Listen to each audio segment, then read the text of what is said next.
السلام عليكم المشاهدين، نتمنى تكونوا بخير وعلى خير وما ناقصكم حتى خير. اليوم نهار جديد وفيديو جديد غادي نشارك معكم ان شاء الله. اليوم الحلوى ديال الطبقات، كله كيفاش كيسميها. كاين اللي كيقولها الحلوى ديال الخبزه، كاين اللي كيقولها الحلوى ديال الطبقات، كله كيفاش كيسميها. غادي نشاركها معكم ان شاء الله اليوم بالطريقه ديالتي انا كيفاش كندير ليها. عندي هنا كما كتشوفوا 4 البيضات، عندي هنا كاس ديال الزيت، كاس ديال سنيده. بالنسبه للحلاوه انا ما كنتهاش حلوه بزاف، كل المقدار اللي بغا ديال السكر تقدروا تكتفيو بكاس. انا كنكتفي مع نص كاس، ما كتعجبنيش الحلوى تكون حلوه بزاف. عندي هنا الغبره ديال الشوكولاط بودره، عندي هنا خماره، عندي هنا الزا، عندي هنا فلوب بنكهه الباني. بالنسبه لهاد الفلوب بنكهه الباني كيجيبها صراحه فيها واحد المذاق اللي زوين. الا عندكم ضيفوه، ما عندكمش تقدروا تضيفوا الزا. وغادي ندوزو المقادير. اول حاجه غنخدموا البيض هو الاول.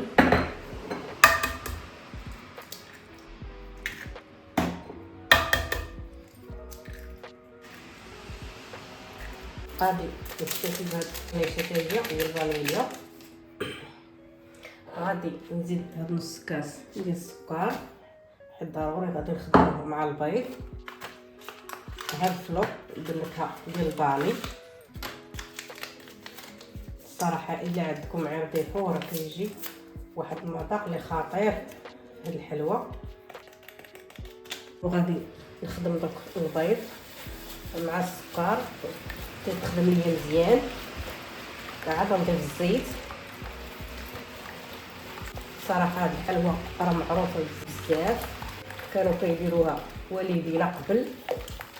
صراحه حلوى اللي كتجي زوينه وما فيهاش كثره المقادير، وما فيهاش كثره الشقاق. بصراحه بالزربه كتوجد وكتخرج كميه اللي كثيره. صراحه انا كتعجبني وعزيزه عليا، مره كنديرها. وقلت لا اليوم علاش لا اللي ما نشاركها معاكم. الصراحه كله كيفاش كيدير ليا وكل المقادير باش كيديرها. نسيت في الاول ما درتش قبيصه ديال الملح. ديروا قبيصه ديال الملح ضروريه. انا ما ضفتهاش في الاول مع البيض ومع السكر، ضفتها من بعد. ومن بعد ها هو البيض ديالي تخدم مع السكر. انا غادي نضيف الزيت وغادي نبقى كنخدموا على هاد الطريقه. تينتج ليا الزيت مع البيض. دابا ما كتبقاو غادي على هاد الطريقه بحال ما هكا. تينتج لكم كاع المقادير اللي ضفتو على هاد الطريقه بحال هكا.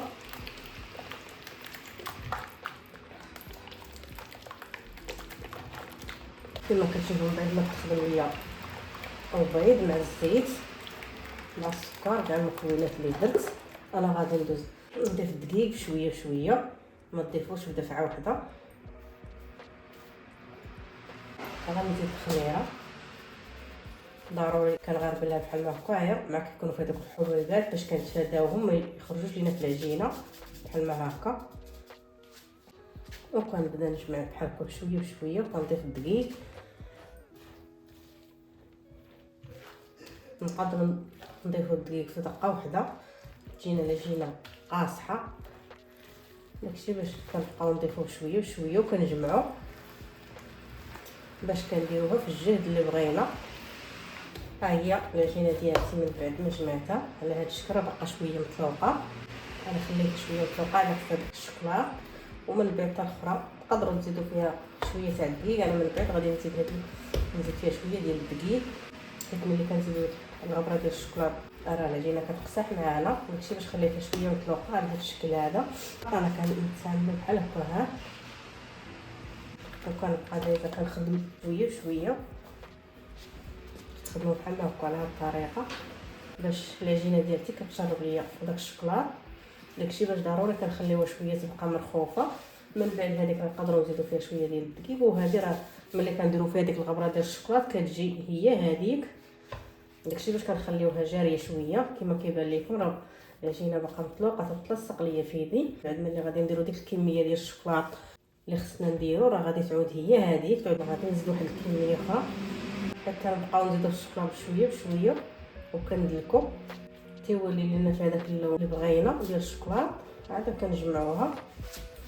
هنا ديالتي ديال الشوكولاط هي تماسكات مع الشوكولاط. بعد ما زدت فيها ديك الهضره ديال الشوكولاط ما بقاش متلوقه، عاد فجلات هي هذيك. انا غادي نشكلها على جوج كويرات يكونوا قد ها هي العجينه ديالتي. دابا غادي نشدها نكورها بحال ما هكايا على جوج خبيزات بحال ما هكا.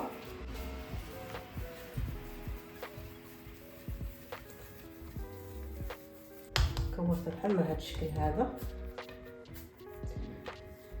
انا غادي ندوز لهادي ضروري ما غادي نزيد فيها شويه ديال الدقيق، باقا تتبان ليا مطلوقه.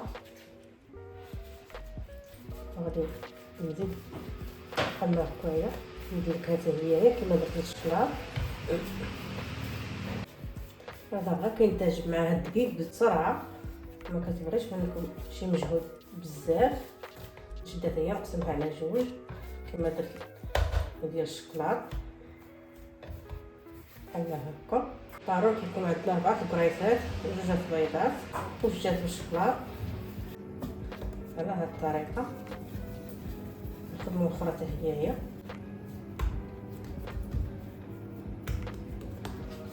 كما كيبان لكم.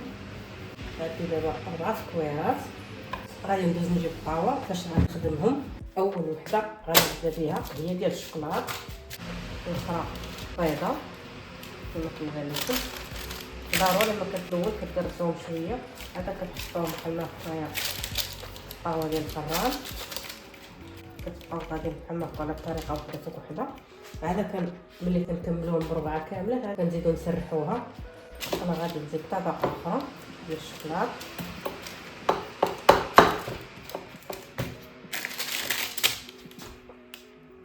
نعاود ندوز نقرص اخر وحده بقات ليا. انا درت اخر وحده بقات ليا، ودابا غادي نخدمهم خطره وحده بحال ما هكا.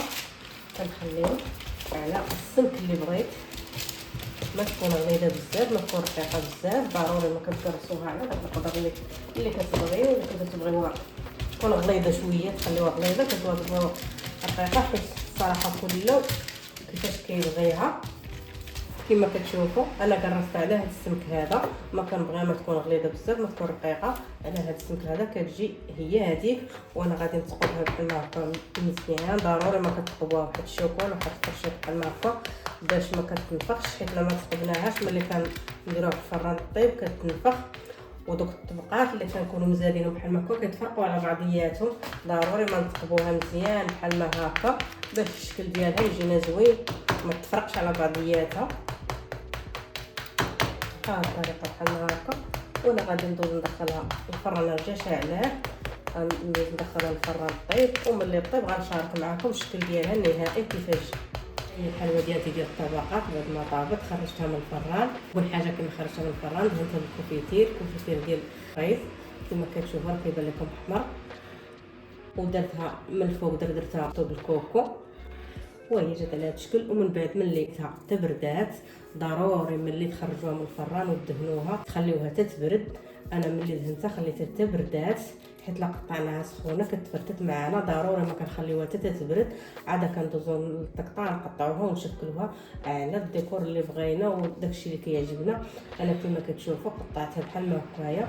كتعجبني الصراحه الشكل ديالها كيجي على التقطيع بحال ما هكا كيجي زوين. قطعت على هذا الشكل هذا كما كيبان لكم. جا المنظر ديالها زوين. بالنسبه للحلوه ديالتي ديال الطبقات كما كتبان لكم راه جات على هذا الشكل هذا. غنقرب لكم الكاميرا. الصراحه راه جات زوينه. ولا عجبكم الفيديو ديال اليوم تابعوني وديروا لي لايك. الى الفيديو القادم ان شاء الله.